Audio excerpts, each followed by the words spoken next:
30% off the retail price. U.S. Representative Connie Morella also addressed the Jewish Council for Public Affairs yesterday. The Maryland Republican discussed the role of the Congress in the Middle East peace process, and her comments are a little more than an hour.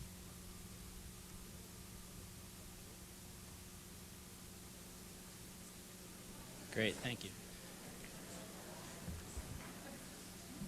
All right, I would like to welcome you to the plenum session. Let me start off by introducing our organization one more time. Hundreds of Jewish leaders from across the United States and Canada are gathering here in Washington, D.C. for the 2002 Jewish Council for Public Affairs, or JCPA, annual plenum. JCPA's plenum is the largest yearly meeting of the national public affairs arm of the organized Jewish community of the United States and Canada. JCPA, the public affairs arm of the organized Jewish community, serves as the national coordinating and advisory body for the 13 national and 123 local agencies comprising the field of Jewish community relations. Our plenum session today is provided to you to give you an overview of the important issues and priorities of Congress in this second session of the 107th Congress. And this second session will take you right up to election time, hopefully giving the candidates a month or so beforehand to get out there and campaign. But this election coming up is a pivotal one, with the balance of power in play in both the House and the Senate. And often a session leading up to an election has legislative issues that will have a bearing on that election. We are very honored to have with us Congresswoman Connie Morella of the 8th District of Maryland. Let me just touch on some of the items in her prepared bio and then give you a personal introduction. Congresswoman Morella has been to Israel at least 3 times that I know of, is a great friend of Israel and a great friend of the Jewish community. She is also very active in a wide variety of other issues. She is the former co-chair of the Congressional Caucus for Women's Issues, and is nationally recognized for her work on behalf of children's issues, domestic violence, women's health, and on educational and economic equity issues. For her efforts on behalf of children, youth, and families, the National Council of Jewish Women presented the Congresswoman with the Hannah Greenbaum Solomon Award. Maryland has included the Congresswoman in its Women's Hall of Fame. Glamour magazine has honored her as Woman of the Year for fighting women's fights. What did I say? No, that's good. Glamour fights for fighting women's fights and winning. And in 1997, the New York Times recognized her as one of a dozen who have risen to prominence in women's health. Also, I guess I'd never introduced myself. I'm Lee Cowan. I'm Vice President of the Jewish Community Council of Greater Washington, and also chair its Government Relations Commission. And so I've had the opportunity, thank you, opportunity to work with the Congresswoman quite a lot and quite closely. And what I was leading up to is to tell you that our own council has awarded her our most prestigious award, which is the Breslau Goldman Award. And let me just quote from the award, the plaque that we gave her, for her outstanding leadership in community relations and her dedication to social justice. That's the prepared introduction for her, but I have known Congresswoman Morella, Connie, for over 10 years. I consider her a good friend. As I mentioned, she's a good friend of the community. You know, the Federation has its annual Super Sunday every year to raise money for the community. In Washington, we've held Super Sundays for 23 years. She has been there for 22 of them. I think she missed maybe the first one. We don't...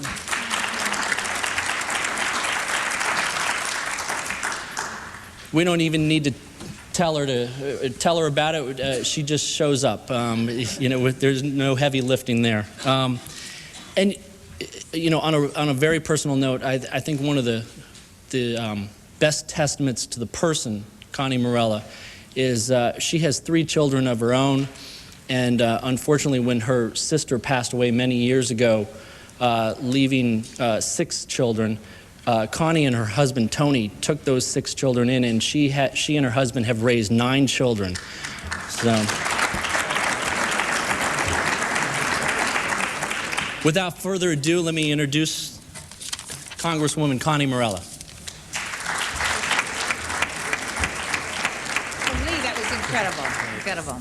I want to take Lee Cowan with me every place I go and let him introduce me. Frankly, his introduction is probably as long, maybe longer than the comments I have for you. But the reason he's such a very, very good friend, and the reason that I was kind of chuckling when he said Glamour magazine, I want you to know it wasn't because of glamour. And that's why he completed the statement when he said it was for fighting women's battles and winning. So it had nothing to do with the glamour as we perceive it as such. But I'd like to start off with quoting 2 women that you know from the past with regard to the introduction. And one is Mae West, where she once said, attributed to her, and you may have heard about it from a history book or the old flicks, she once said, "Too much of a good thing can be downright enjoyable." And I enjoyed every word of his introduction. I appreciate it very much. Lee, thank you very much. Second woman I'd like to quote has to do with the length of my comments. It's what Elizabeth Taylor said to her 8th husband, "I won't keep you long." And I won't. But you've had a great program from what I understand, and I know today is the culminating day. And as I look around, it's always very exciting and strengthening to see so many of the friends that I've known through the years and continue to work with.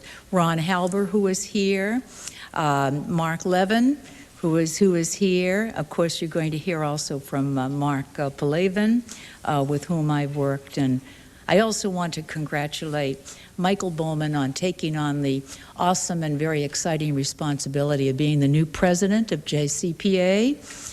And of course, I have to mention Dr. Leonard Cole, who has been chair. And where is he? Okay. I'd certainly like to thank him for the work that he has done to make this such an incredible group, and I am very honored to be here. And of course, Hannah Rosenthal, the executive director. You have a very prestigious group of people who are so committed and so dedicated. Well, I know that this year's theme is home and abroad. So I guess I can begin to date some of my comments, as everyone traditionally does now, with 9/11. And when 9/11 occurred, it tore away our kind of solidarity, and it brought us a great deal of grief, a great deal of anger, a great deal of anxiety, but at the same time gave us an enormous amount of resolve that we would work together with other nations that are so inclined to eradicate terrorism in the world. And I must say, I find people have been cooperating enormously, transcending the tremendous grief that they have had, and again, as I mentioned, the anxiety. Well, also security has been heightened. And here you are in the nation's capital, one of the first times that student groups are now able to visit the White House. I began to see some student groups on the steps of the Supreme Court and on the Capitol grounds. We encourage that. But we have had our monuments, we have had our federal establishments with very high security. To give you an example of what has happened to me as a member of Congress, I traditionally park in a garage named for Mr. Rayburn, the Rayburn Garage. And going into the Rayburn Garage recently, just as an example, Capitol Police officer is on one side. On the other side is a District of Columbia National Guardsman, wearing, incidentally, a camouflage uniform, how do you call it? Why do you call it camouflage? Because you can spot them right away. I mean, just think about it. And several other assistants to the guards who put the mirrors under the car, check the trunk. Very often, if there is a dignitary visiting, we'll also have the dog to give the extra scent to the trunk. And the officer said to me, "Well, Mrs. Morella, how are you?" And I said, "Well, I'm just fine, thank you." And he said, "I'm glad to hear it. You know, you represent my mother, and she loves you. May I see your ID?" One continuous sentence. There was no pause or a comma or anything in that. And that's exactly what is happening. But people realize that, and so maybe they're changing their routes whenever they can, but they're also very patient. And I was just at a conference on education, and going through the airports, it was in Phoenix, going through the airports took an enormous amount of time. But you just have to kind of recognize that attitude is altitude, and just relax and know that we're doing it for a good reason. But I say that to you as a preface because this is what Israel has been going through for such a long, long time. And then to read in the paper about people who are having pizza where you have a terrible tragedy, or bar mitzvahs that have occurred. So many things that have occurred. The shipment that was apprehended by Israel that was coming from Iran, that kind of terror that Israel has been laboring under for so many years, has said to us in the United States, we always thought we understood, but now we understand more. And we rise and we stand in solidarity with Israel. We did that actually by a resolution in Congress in December. And many people on the floor of the House spoke, certainly I did too, but it was a very strong vote of solidarity with Israel, and we do realize that. One of our concerns, of course, obviously, is Chairman Arafat. Is he relevant anymore? That's a real question that we have. It has been said often that he never missed an opportunity to miss an opportunity, and we have some grave concerns about the commitments that had been made and the fact that he needs to stop the constant violence against civilians. That means fulfilling promises of prosecutions. He has got to maintain the rule of law. That would be what would demonstrate Palestinian interest in engaging in discussions of peace. And without serious action to eliminate, to even harness terrorism, Arafat can't expect any opportunity for negotiations. And as a result, we've come to expect very little of him. So we stand in solidarity with Israel and in the effort to eliminate the terrorist attacks against our citizens. We continue to be unified with other nations, too, on this issue, and that unification must not cease to be heard around the world. I want to mention it was in November, and you probably know all of this, when we had six groups that were put on the terrorist list. We had the Hamas, Hezbollah, the Palestinian Islamic Jihad, Palestinian Liberation Front, Popular Front for the Liberation of Palestine, the PFLP, the General Command. But I believe that in the meantime, we also must insist that the administration add Al-Aqsa, the Brigade, Tanzim, and Force 17, that they should be added to the list of foreign terrorist organizations.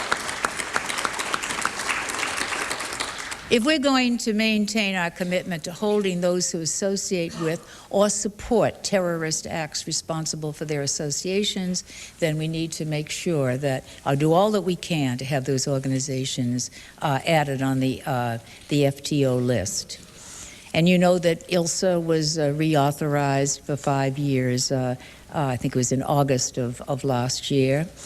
You also know that you have very strong support in Congress, and the financial aid has continued. I submit it will continue. We must continue and expand our ongoing cooperative efforts to fight terror. The partnership must be supported by the $2.8 billion that the United States has committed toward economic and military aid.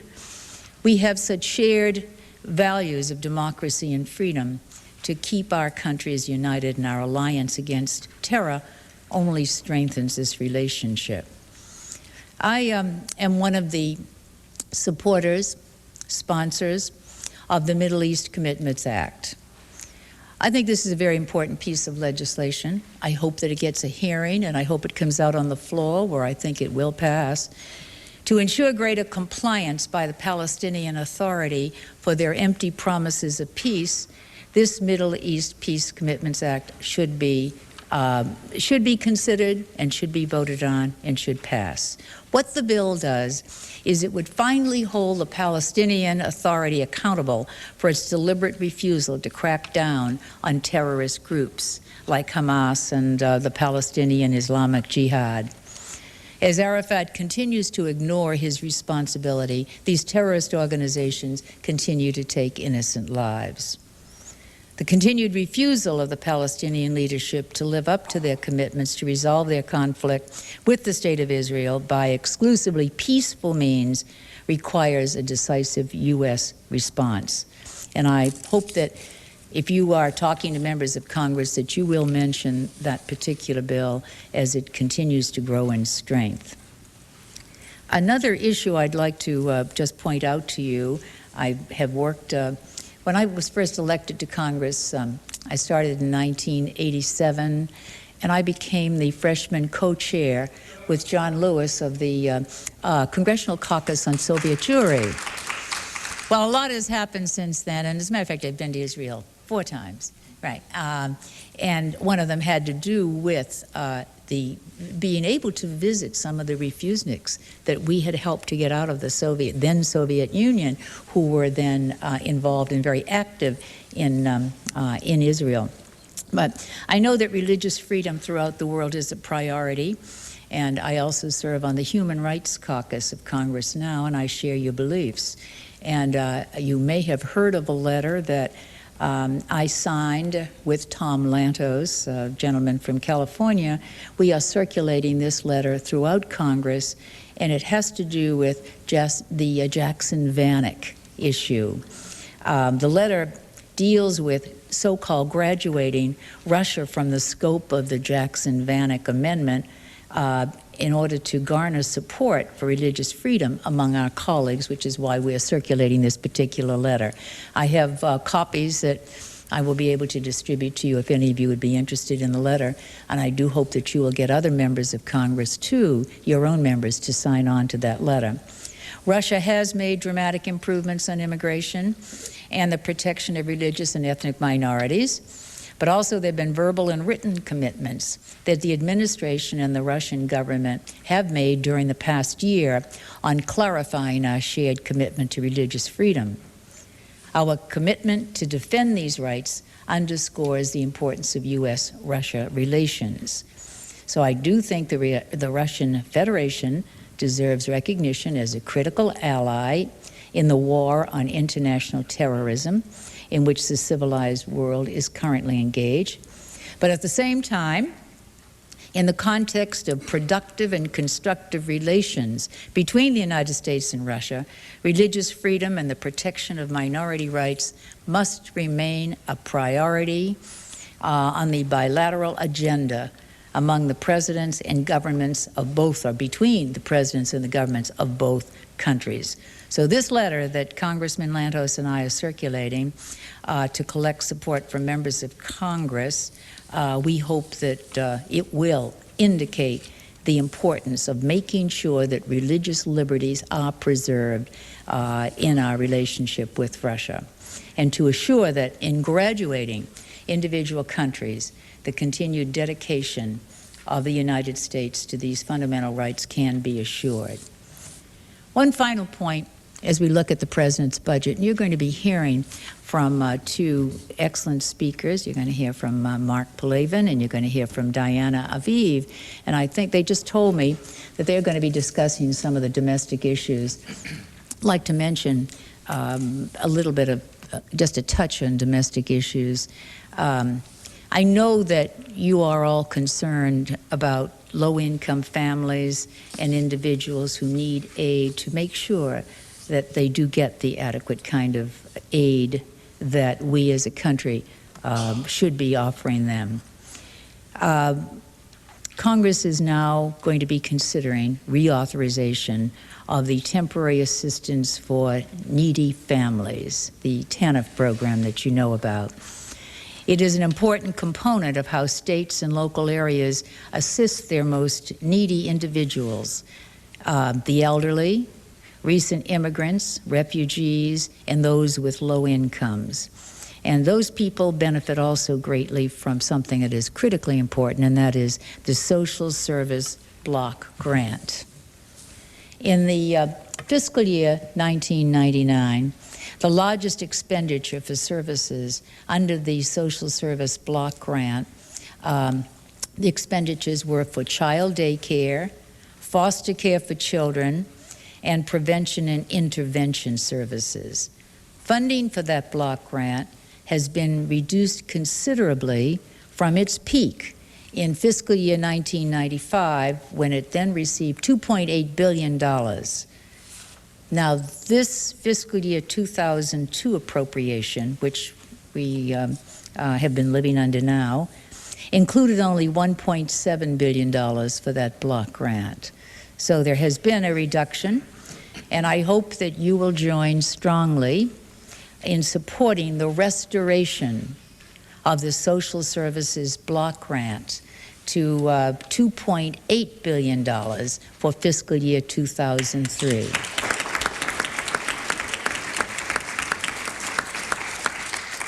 Your timing is excellent if you do any of your personal lobbying on it, because this is the time when the budget is being crafted and put together and where constituent concerns are being reviewed and considered.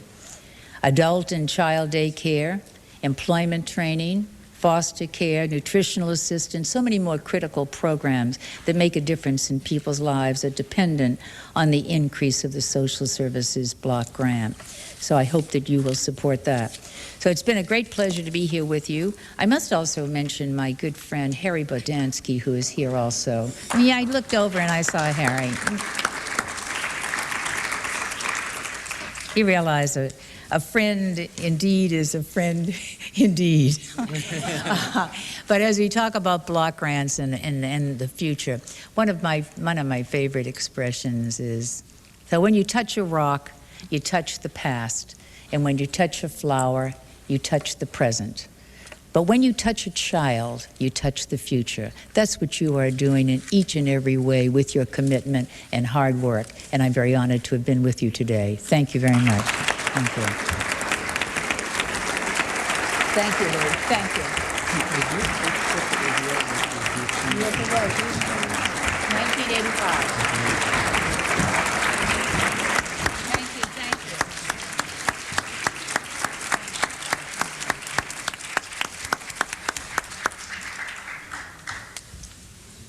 Congresswoman, thank you very much. We enjoyed your comments. I may have been wrong about the number of times that she went to Israel. There's 3 that I knew of, but it was 4. But I did want to mention that in 1985, a couple years before she was elected to Congress, she went on her first trip to Israel, which was sponsored by the local Jewish Community Council of Greater Washington. Yeah. So. We're now going to have 2 other panelists to sort of talk about some more of the issues and, as the Congresswoman mentioned, about domestic issues of concern to our community. Our next panelist is Mark Palavin. He is the Associate Director of the Religious Action Center of Reform Judaism, the RAC. Everybody knows about that. A position he has held since May of 1996. He is one of the Jewish community's leading legislative strategists, and having worked in Washington for over 15 years, one of its senior lobbyists. According to the recent book, Jewish Power, the Religious Action Center has become, quote, has become one of the most powerful Jewish bodies in Washington, second only to AIPAC, end quote. I don't know if that's kosher to mention that here at the JCPA plenum, but that's what it is. And we're all in this together, so I don't have a problem saying that. The center not only advocates on a broad range of social justice issues, but provides extensive legislative and programmatic materials used by synagogues, federations, and Jewish community relation councils nationwide, and coordinates social action education programs that train over 2,000 Jewish adults, youth, rabbinical, and lay leaders each year. Mark was recently elected vice chair of the JCPA, and he is the first staff member of a member organization to serve as an officer of JCPA. Finally, it mentions here that Mark is a graduate of Brandeis University with a BA in politics, which is exactly the same credentials that I have. So with that, let me introduce Mark.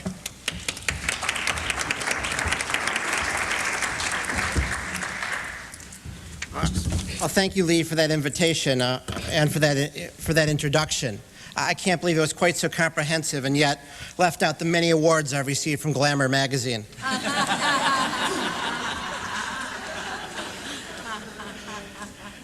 What I hope to do in the next 7 or 8 minutes is both talk a little bit about the political context in which we find ourselves and then touch kind of smorgasbord style on 3 or 4 issues that are hot on the congressional agenda right now and that I hope will be hot on our communal agenda as well. So at the risk of offending some of the perhaps tender sensitivities in this room, I want to talk for a minute or two about politics. The political landscape, of course, always shapes the legislative calendar and the legislative agenda. But this year, that's more true than at any time in my memory. The House and Senate are famously and narrowly divided. The Senate almost literally split down the middle. And the 2002 elections, which are, alas, right around the corner in political calendar time, will exert a powerful influence on each and every action in the second session of the 107th Congress. It's widely thought that control of both the House and the Senate is up for grabs this November. And as Congresswoman Morella can testify, there are scores of highly competitive races all around the country. This leads, it seems to me, to 2 distinct, sometimes complementary, sometimes contradictory political dynamics. On the one hand, the leadership of each party will seek to draw clear distinctions between themselves and the other party. Try to make clear to voters what it is they're choosing between. On the other hand, individual members of Congress are likely to look for middle ground, trying to avoid potential and politically polarizing votes. That's one reason why I'm so pleased that we here at JCPA have the chance this morning to hear from Representative Morella. She and her colleagues in the informal and ill-defined, but influential and indispensable moderate Republican caucus clearly hold the balance of power in this congressional session. I would venture prediction that there will be very few close votes in the House in which Representative Morella and others like Congressman Chris Shays, who JCPA heard from in October, in which those people are not on the winning side of the vote. One final contextual observation. The upcoming election has already begun to assert an almost gravitational type of force on members up for re-election. And one result will be tremendous pressure for early adjournment of this congressional session. Between the President's Day recess, which is underway right now, and a spring recess and a 4th of July recess and an August recess, this Congress simply will not have many legislative days in which to get its work done. So you heard from Congressman Morell and you'll hear from Diane in a minute. It's not that there's any shortage of work. The challenge is trying to get it done in a way that's going to allow members of Congress to go home and to campaign. What does that agenda look like? I'll mention 4 issues relatively quickly, and then I hope we'll have a chance after Diana talks a little more about budget issues to talk about what's on your minds. First, Congresswoman Morella talked about the Middle East. Congress plays an absolutely indispensable role in helping provide American leadership in the region. The challenge here is at once holding Chairman Arafat accountable and holding out a vision of the future, a peaceful vision of the future. That, of course, is no small challenge. But I think it's clear the American government has to help articulate that vision, has to help paint that vision, and if they don't, it's not clear to me who's going to. So all of our members of Congress have an indispensable role, both personally and in speaking to the administration and in calling for vigorous American leadership and support of a peace process. Second, energy issues, environmental issues. One of the first issues that'll be on the Senate floor when Congress comes back later this week is the Senate Energy Bill, a far-reaching and comprehensive bill. In August, the House passed its own energy bill, a deeply troubling bill, one which would have opened the Arctic National Wildlife Refuge for drilling, provided over $33 billion in tax breaks for oil and gas companies, and failed to provide any increase in the corporate average fuel economy standards. There's probably no single step we can take that would make as great a difference in addressing the challenge of global climate change than raising corporate average fuel economy, CAFE standards. CAFE standards set the fuel economy, the number of miles per gallon, for a corporate fleet of vehicles. For example, all the vehicles Ford produces in a particular category, such as passenger cars or light trucks, must meet an average number of miles per gallon. The higher we raise CAFE standards, the less gas we use, ameliorating climate change, saving money, reducing our dependence on foreign oil. Currently, the standard for passenger cars is 27.5 miles per gallon, a number that hasn't been increased since 1975. Yet this number is still 7 miles per gallon higher than the standard for light trucks, a separate category that includes sport utility vehicles, even though they're now overwhelmingly used for transporting people, not goods, and used much more like passenger cars than trucks. The Senate bill does not currently contain language on CAFE standards. There's every expectation the final bill will indeed have strong language. As you go back home and you talk especially to your senators and to your members of the House as well, because this bill will come back to them, I hope that you'll include a discussion of CAFE standards in your conversations with them. Third, let's give you a nature of how much I'm skipping around. Third, Congress will have the opportunity this session to address the staggering global AIDS pandemic. The magnitude of the global AIDS crisis is all but incomprehensible. Today, there are over 36 million people living around the world with AIDS. And 10 new people are infected each minute of every day with the deadly virus. More than 18 million people have died of AIDS, more than 15 million of them in sub-Saharan Africa alone. And World Health authorities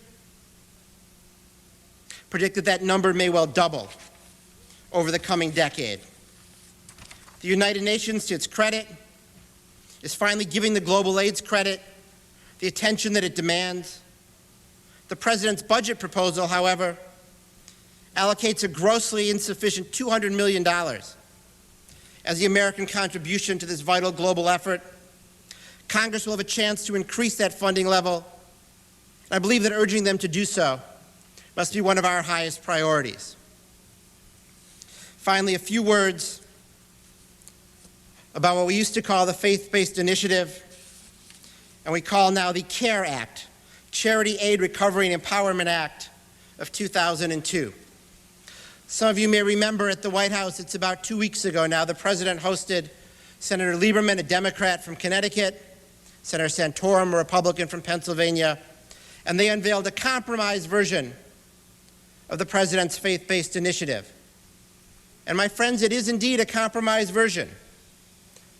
It's one that is light years advanced over the very troubling, very flawed bill, H.R. 7, that the House of Representatives passed. This bill simply drops the charitable choice provisions, some of the most troubling part of H.R. 7. And at the same time, there are a lot of positive provisions in this bill that simply weren't in H.R. 7. The CARE Act includes tax incentives for charitable giving, including a tax deduction for non-itemizers, and allowing IRA rollovers for charitable contributions. It includes vital technical assistance for nonprofits seeking to provide social services. It funds the President's Capital Compassion Fund to the tune of $150 million, puts some money on the table, something that H.R. 7 failed to do, puts an additional over $200 million on the table for the Social Services Block Grant, the Congressman already spoke about, probably the single most important program in terms of providing social services around the country. So there's a lot of good stuff in the CARE bill. There's some problems with it as well. It's a big bill. We're still digesting it. Still trying to figure out the implications of some of the language in the bill. Still trying to digest exactly what it says about religious icons, for example, appearing in space, where these programs will be provided, and about governance of religious institutions. There are a fair number of unanswered questions about it. It is, however, light years advanced, as I said, over the House bill. And one of our challenges, one of our main messages, I hope, leaving here, we're saying to our senators, and especially to the members of the House and to the administration, this bill is not H.R. 7, and the great danger for us is that Congress will move forward and try to find a compromise between these two bills. Senate might pass this bill and go to conference with H.R. 7. If that's the case, we really have very little to talk about. There's not much that's salvageable in H.R. 7. And we saw some of this political dynamic already. The President's original proposal included some funding for the Capital Compassion Fund and included some funding for technical assistance to the tax provisions, and a lot of that was jettisoned in the House when the going got tough.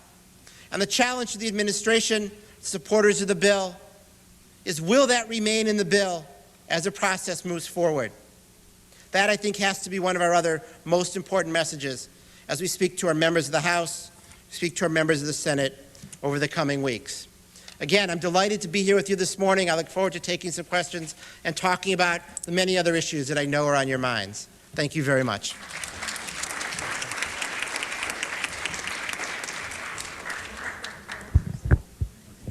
Thank you, Mark. Our next speaker is Diana Aviv. She has served as the director of the Washington Action Office of the United Jewish Communities since 1994. A few years ago was named the vice president for public policy for that organization. Diana's work in Washington focuses on federal legislation, public policy, and regulations concerning health and human service areas, which have an impact on the work of local Jewish federations. The Washington Action Office also explores opportunities to secure federal funding for the system's social service agencies. Diana was formerly an Associate Executive Vice Chair of JCPA. Welcome, Diana.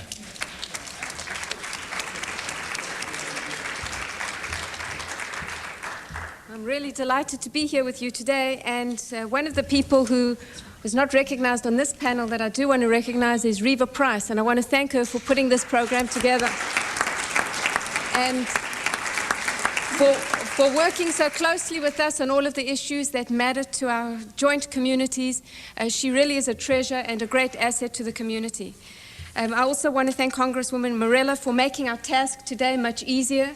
It's great to sit up here and smile and nod with everything and think, well, how does one navigate something that one doesn't really want to agree with but not offend anybody? And we don't have that problem today. It really is a pleasure to be with you. And of course, to my friend Mark Palavin, I was so grateful what he said about the CARE bill until I realized that he said everything I was about to say about the CARE bill, to which he responded, "'Tis better it comes from me than from you." I want to talk a little bit about the impact of 9/11 on us and on the Congress, and also what we're facing, what the challenges are. 9/11 impacted us in profound ways. Earlier I saw Ron Soloway in the room somewhere, one of the people with whom I work most closely, representing the New York Federation, and you just have to talk to them to hear chapter and verse of how our social service agencies in New York City rose to the challenge and continue to provide all kinds of supports and services that is so customary and typical of our community in responding to crisis. It impacted us in lots of other ways as well. And one of the issues, Congresswoman Morella, that I wanted to mention to you is that there isn't a Jewish agency in the United States, not an organization, that hasn't spent considerable time and resources thinking about how they're going to manage their security needs.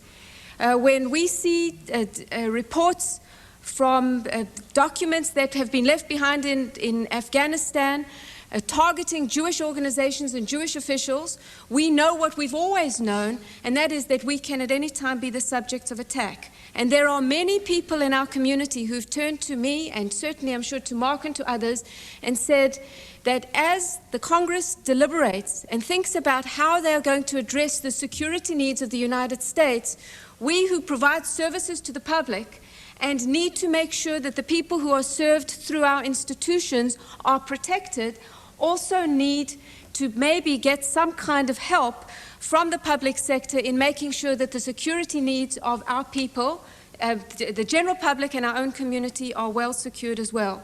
So that as the President has set aside a substantial amount of money in his budget, and as the Congress deliberates on how to spend that money and what those priorities are, we will certainly be at those tables and sharing with you what some of the profound impacts are for our local community in the security area.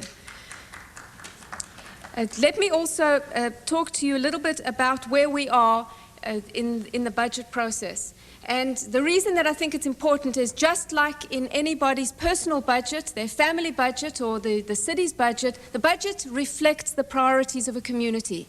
It's a living document in which people deliberate and decide what are the most important ways to spend money, what are the issues that are most important to them. And for us as a community, therefore, looking at the federal budget becomes an extremely important act of making sure that the country's priorities are similar to those that we share, and if not, that we try and move and persuade members of Congress to think about and to respond to some of the issues that we think are important. When the President put forward his budget a couple of weeks ago, while it's a non-binding document, it allows us to take a look and see what are his priorities and how, if it were entirely up to him, which it's not, how he would spend our tax dollars. And in his $2.1 trillion budget, I thought I should just share with you a couple of numbers that are important. One is that for discretionary money, both defense and non-defense discretionary money, there is $773 billion. If you add all the entitlement programs together, Social Security, Medicare, Medicaid, and all of the other mandatory programs, it's $1,159 billion. So in fact, the lion's share of the money is allocated, and Congress doesn't have as much to say about that unless they change the rules of who can participate in those programs, and the big debates come around the discretionary, both the defense and the non-defense, as well as what to do about the interest on the debt, which is $181 billion. That's what makes up this budget. Discretionary non-defense, non-homeland security, the increases in the President's budget we analyzed amounts to 2%. And if you consider that increases, just adjusting for inflation, is at 3.5%, you understand why some of the congressional Democrats are claiming that the health and welfare programs that we care so much about will sustain a $15.8 billion cut if the President's budget were to be enacted as is in this coming year. We're not so happy about that, and we're going to be working very closely with you to make sure that those programs don't sustain cuts, particularly since we're at a time when we are seeing increased need in our social welfare agencies, in our senior programs, and in all of the kinds of programs that our local federations and Jewish community supports at the local level. This administration is also, as you know, for the first time in a number of years, projecting an $80 billion deficit for fiscal year 2003. And if you think this doesn't matter, let me suggest to you that from a psychological point of view, it has a profound impact. Because as we go and talk with members of Congress about increasing funding for certain programs, it's unlikely that they're going to have a place to take it from that isn't already spoken for by some priority either in the President's budget or already in the budget. And so we get into the battle of competing over compelling needs and making the case for why these needs are more important than others. And that's not an easy task to do. From our perspective, though, if you look at the President's budget, from the health and welfare perspective of looking at those social service programs, we see that most of those programs have been flat funded. Some of them have sustained cuts, although not as big as we would have thought, and there are some notable exceptions to that, where there are some increases in areas that we are very supportive of. For example, one of the President's new initiatives that we feel very positively about is what he has described as his USA Freedom Call. And into this program, he has suggested would like Congress to support $560 million to engage citizens in promoting homeland security and civic volunteering at home and abroad. And this would be achieved by expanding the Corporation for National Services AmeriCorps and Senior Corps, and also the International Peace Corps and a new Citizens Corps. As you know, we come from a community where, for us, the 2,000 hours of volunteering that he recommends over a lifetime is what probably all of you do in 2 years, never mind in a lifetime, so please don't listen to that part. Please know that for us, the volunteering is part of what we do and part of who we are. That is why you're here today. So we think that the President is on the right track with this, and we intend to work very closely with him and to strongly encourage members of Congress to support this kind of initiative. The reason also we're very pleased about it is this is the kind of left-right coalition that doesn't break out on party lines.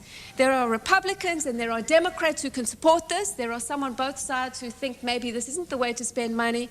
But in an election year where so much seems to be measured in terms of what's going to happen the first Tuesday in November, it's very encouraging to find a program that can be supported by our voluntary sector as well as by members on both sides of the aisle. So to you, Congresswoman Morella, we want to say to you that we hope that you will work with your colleagues to make sure that this becomes part of the budget for next year.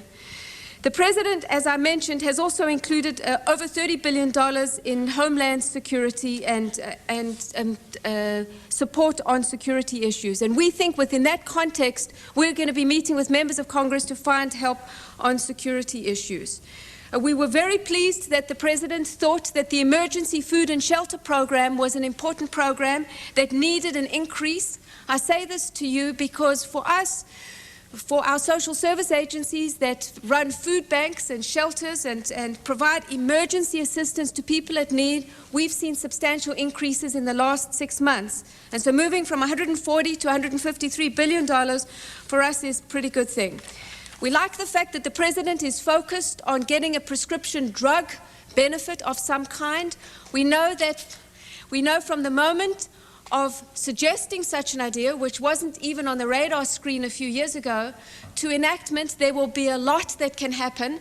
And our job, I think, is to make sure that that prescription drug benefit that will help, in our case, our senior population and is of profound importance to frail, elderly people who are on fixed incomes, we want to make sure that benefit is as generous as possible. I tend to be one of those who believe that a journey of 1,000 miles begins with the first step. We may not have the most generous package in the first year, but let's start this and let's build on that. What we will be turning to members of Congress to get better funding levels for is the Section 202 housing for seniors. For those of you who've been to our senior housing programs across the United States, you know that there are long waiting lines. You know that the levels of funding aren't sufficient. And for us to see even a 1% cut, which not only includes no adjustment for inflation, but an actual cut in money, is a great disappointment for us. We thank you, Congresswoman Morella, for talking about the Social Services Block Grant. We are delighted it's in the CARE bill. We are disappointed the President didn't include it in his budget, but he is committed to this, and so we will be working very closely with you to get that increased. And for those of you who live in very hot and cold climates, I just came from Boston this morning, very cold. The LIHEAP, the Low Income Energy Assistance Program, to be cut by 18% doesn't make sense to us. We think that is one that ought to be funded at least at current levels. Similarly, for the Community Services Block Grant to be cut by 12%, we're not crazy about, and nor the Community Development Block Grant to be cut by 6%. So those are areas I'm giving notice to you that we're going to be calling you up, writing to you, and encouraging you to work very hard and assiduously on this. As you know, as the community advocates and the ones who know how to meet with your members of Congress when they're home and to make sure that they know what our priorities are, we can't do our work here in Washington without you. And so we will be looking to you to take this message and to move forward and to make sure that the people who are the most vulnerable, those who are at risk and in need, will benefit by the generosity of our public sector and of our federal government's budget. Now, let me just say a word or two about some of the other issues, and one of them is the care bill. Mark, I don't think I could stand up here and not say anything, even though you said it, but I'll try not to say the same things you said, except to say that we see this as very different than H.R. 7.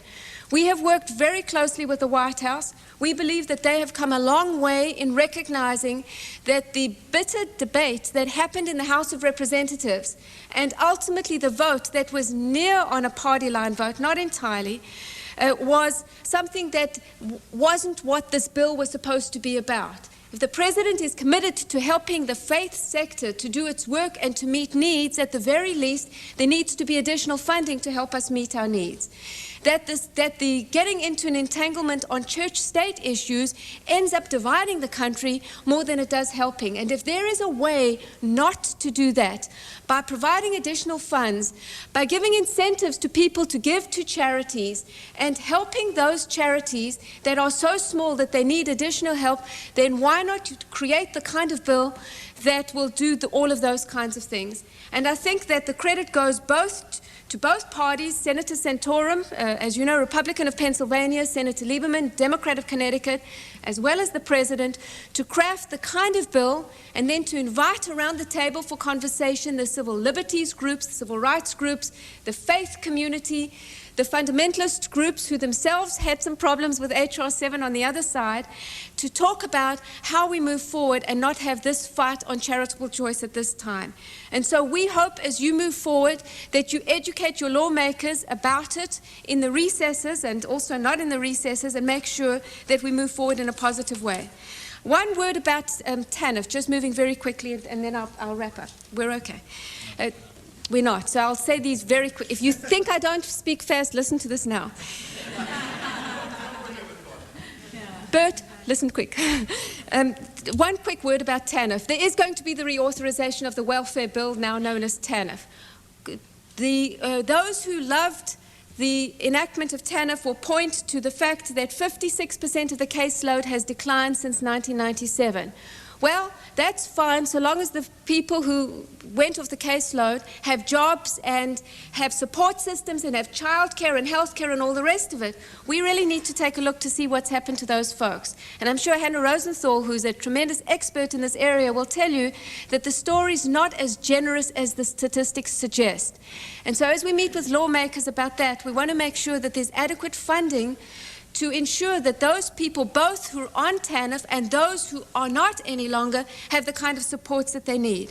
And finally, I couldn't leave this podium without saying to you that for our community, for the Jewish Federation system, one of the areas that we've been focused on most strenuously relates to seniors who are living in their communities, who we want to help continue to live as independently as possible. And in that regard, we will be turning to Congress to expand a program that we started this year and got funded, as you know, known as naturally occurring retirement communities, in which we bring services into those communities rather than pushing those people into supportive institutions. We think that this is a magnificent way of helping people to age in place, to remain independent, and it's a cost-effective way. Both from a left-right point of view, from a Republican-Democrat point of view, we think it makes a lot of sense.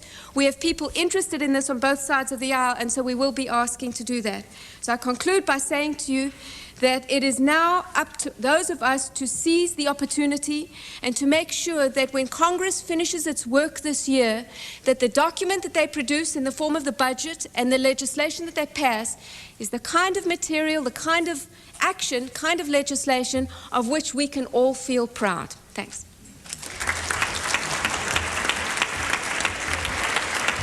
Thank you, Diana. We have about 5-10 minutes for Q&A, so please step to the mics. Since our time is so short, please keep it short and to the point, and if you want to direct it to one person or another, please do so. Go ahead. I'm John Sealer from Tulsa, Oklahoma. I would like to address my question to the Congresswoman. Many of the representatives and senators that I've spoken to often comment on the serious problem it is of fundraising and the constant need to finance their next campaign. What do you think the prospects are for the proposals that are before Congress right now, and how will this really impact your life? Is this really going to give you more time or make a meaningful change that will help things out? I think it's critically important that this Congress, among the priorities that were mentioned, will put on the President's desk campaign finance reform. I was one of the signers of the discharge petition. In fact, I was among the first signers of the discharge petition in this Congress, and did in the previous one too. Why? I feel that, as Diana mentioned, that even a small step can lead us to larger avenues, and this campaign finance reform package is going to get rid of soft money. We'll be looking at, issue ads in terms of indicating when they can be used, cannot be used. It is going to move us forward. There is an obscene amount of money that goes into campaigns. I often feel that people are judged by virtue of the green in their treasury rather than the gray in their craniums. And the media helps that too, because you look at a campaign, how much money have they raised? What has happened, and I'll be brief, what has happened is that the confidence in government is eroded every time they hear about the money pouring into campaigns and the time people spend in raising the money. And of course, Enron wasn't the reason that the bill passed in the House, because we had been working on that bill for years, but it really gave a little extra momentum to it. So I hope that the bill will get out of the Senate. It's all ready to go. I really believe it will get on the President's desk, and I believe the President will sign it. We do need campaign finance reform. It's not a panacea, but it really says to the nation, we believe that we should be pulling in the reins in terms of the incredible amount of money that goes into campaigns. Marvin Schneller from Kansas City for Diana and Mark, if you have a comment. I'm curious if within the mainstream Jewish community and within the UJC system, if you see meaningful pressure to move to the right on the national Jewish agenda. No, I don't see any meaningful pressure. Let me say this, that since the Jewish Federation system, as you know, includes everybody, because if they're not donating, then we'll get them anyway. We have people of all stripes, left, right, Republican, Democrat, and so on. What I have found is that when community leaders are aware of what the funding goes for, and when they understand that over 55% of the dollars that our social service agencies get come from the public sector, federal, state, and local public dollars, and that our philanthropy, our philanthropic efforts, and we raise a tremendous amount of money. It's over $2.5 billion a year, which is extremely generous on the part of our own community, only constitutes between 1% and 5% of those agencies' budgets. I think that the community leaders understand that as the federal government has a responsibility to meet needs, they work with the voluntary sector, and it's through the voluntary sector that those needs get met, and that it's not a Republican or a Democrat, a conservative or a liberal perspective. So in that regard, I haven't found it to be a problem. I think in our own community there's a much bigger debate on the issue of taxes. so that on the spending side there's less of a debate. But when it comes to whether our community should be involved in taking positions on raising taxes and what those positions would be, we would find that there's more of a fallout. So we tend to stay away from those issues.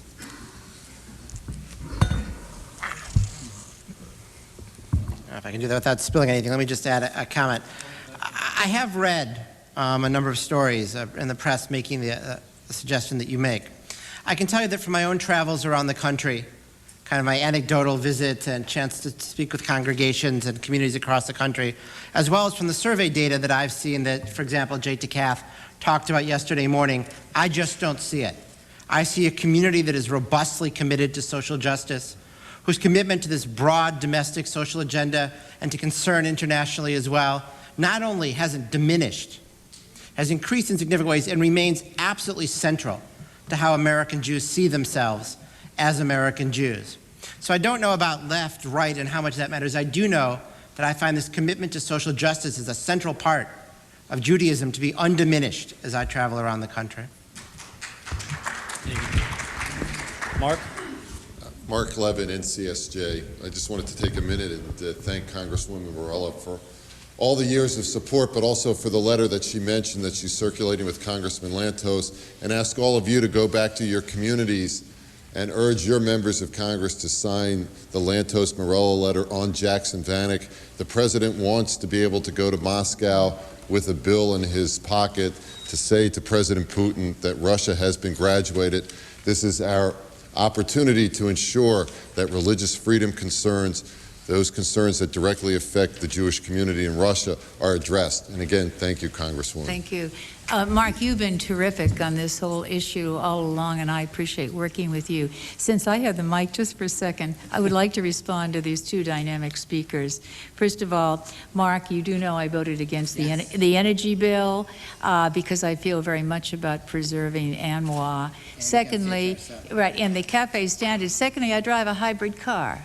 So I already get 40 to 50 miles a gallon. And the American manufacturers have really got to start doing more of that. We have the technology. It's very simple. But we need to get the American people to say they'll also be willing to buy a hybrid car. We can save a tremendous amount of gasoline and reduce the pollution. Also, I voted against that, the charitable choice H.R. 7 Bill 2. So I just want to show you've got people on both sides of the aisle who are doing the right thing. Thank you.